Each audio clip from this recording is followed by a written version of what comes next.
Data is critical because if you don't measure something, you don't know there's a problem. And from the civil society perspective, it's particularly the case that data on the most marginalized groups often gets left out.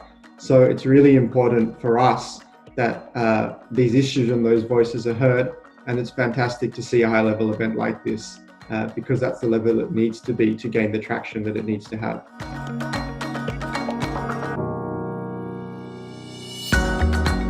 In order to solve these problems, you need to have governments on board. You need to have multilateral partners and technical partners providing the know-how. You need to have civil society on board because they have a critical role to play in terms of accountability for data. And you need philanthropic foundations to support the work. So really, the only way forward is in partnership.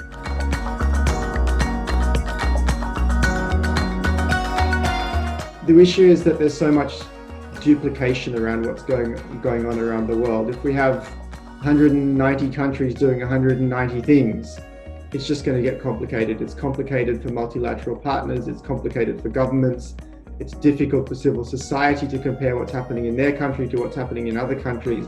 Unless there's a coordinated approach, data is inherently difficult. Even within individual countries, there are many, many data systems.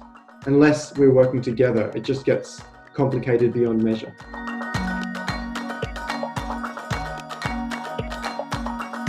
If data doesn't exist, it's easy for stakeholders, governments and others to say there's no problem when there really is a problem.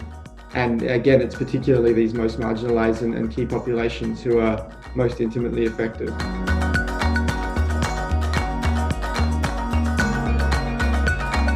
What HDC is doing is taking pathfinder countries and looking specifically at the needs of those countries. And I think this country-driven approach is really important.